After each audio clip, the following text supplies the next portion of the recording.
सुंदर विषय है। युवा किसे कहते हैं? युवा वह होता है जो शक्ति का पुंज होता है, जो शक्ति का विस्फोट कर सकता है, और उस विस्फोट से वह ऊर्जा निकलती है कि वो बड़ा से बड़ा कार्य कर सकता है।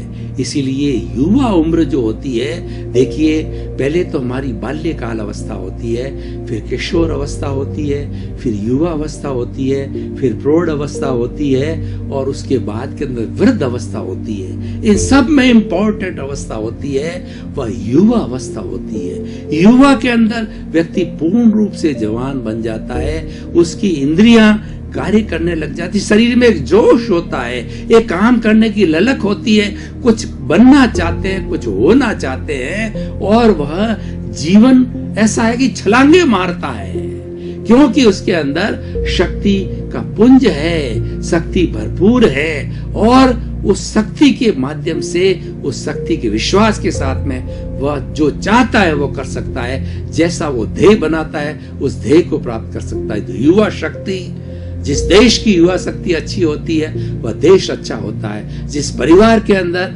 युवा अच्छे होते हैं वह घर अच्छा होता है, क्योंकि घर का सारा कार्य, सारा मैनेजमेंट कौन करेगा? वृद्ध तो बेचारे अनुभव दे सकते हैं, उनमें कार्य, उनका शरीर शिथिल हो जाता है, कार्य करने की ऊर्जा नहीं होती है, और बचपन के अंदर हमें इतना ज्ञान नहीं होता है। तो युवा अवस्था ऐसी है कि उसमें अब जो हम चाहें जो कर सकते। इसीलिए आप देख लो कि पूरे भारतवर्ष के अंदर कोई परिवर्तन लाए हैं, बड़े बड़े से महान भारत रत्न और महान से महान विवेकानंद को लीजिए। विवेकानंद जी 36 वर्ष की उम्र में देवलोक पधार गए, लेकिन युवा होने के नाते उन्होंने कितना हमारे देश को दिया, मानव जाति को दिया, विश्व को दिया, कि शताब्दियों तक वो अमर हो गए।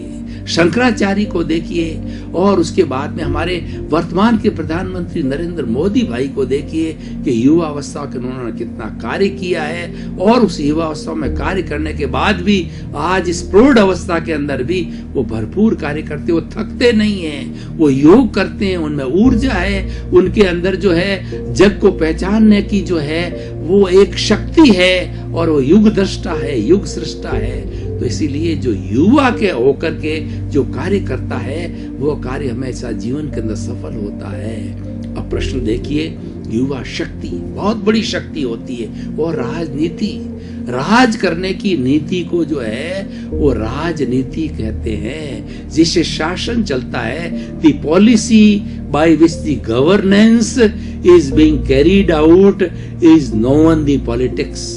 पॉलिटिक्स अच्छी है, लेकिन अस्वस्थ पॉलिटिक्स खराब है। पॉलिटिक्स का जो आज सिनेरियो है वह खराब है, लेकिन राजनीति के बिना कोई देश नहीं चलता है, ये विश्व नहीं चलता है। उसमें राजनीति लॉ एंड ऑर्डर करती है, राजनीति लॉ बनाती है, ऑर्डर करती है, शासन करती है, और हमारा समाज है वहां पर दंड नीति भी चाहिए, प्रोत्साहन नीति भी चाहिए, विकास भी चाहिए, और दूसरा अंगुली निर्देश करने वाला भी चाहिए, सारी बातें चाहिए। इस बातों को पूरा करने के लिए राजनीति की आवश्यकता होती है। और भाई और बहनों, दर्शक श्रोतागण, आज इतना बड़ा तंत्र, जैसे भारत को लीजिए तो भारत में 125 करोड़ लोग निवास करते हैं, और भारत के अंदर लोकतंत्र है, प्रजातंत्र है। और प्रजातंत्र वह होता है कि प्रजा के द्वारा, प्रजा के लिए और प्रजा से वह लोकतंत्र होता है, प्रजातंत्र होता है। और विश्व का सबसे बड़ा प्रजातंत्र भारत है, और भारत के अंदर विश्व का हर 5वां नागरिक भारतीय हमारे लिए गर्व और गौरव की बात है। और भारतवर्ष के अंदर आज 80 करोड़ युवा है। अब प्रश्न ये है, युवाओं को राजनीति में आना चाहिए, परंतु राजनीति कैसी? आज की राजनीति भ्रष्ट नीति बन गई है। आज एक दूसरे पर कीचड़ उछाड़ते हैं, पार्टीबाजी करते हैं, भाई भतीजावाद करते हैं, घूसखोरी करते हैं, और करप्शन फैलाते हैं, और कुर्सी के लिए सब कुछ करने को तैयार हो जाते हैं। कोई मॉरल नहीं है, इसीलिए आज की नेतागिरी बदनाम है। मैं उस राजनीति की बात नहीं कर रहा हूं, मैं तो राम राज्य की राजनीति की बात कर रहा हूं। जैसे राजा राम थे, राजा दशरथ थे, और उनके बड़े बड़े गुरु जो विश्वामित्र हुए हैं, और उसके साथ परशुराम जी वगैरह अन्य अन्य गुरु हैं, उनका जो दर्जा बहुत ऊंचा हुआ करता था। यानी राजनीति के ऊपर धर्म नीति का अंकुश था, और जब तक राजनीति पे धर्म नीति का अंकुश नहीं होगा तब तक वो राजनीति फेल है। वो राजनीति भाई भतीजावाद, भ्रष्टाचार और इन चीजों के अंदर लिप्त रहेगी।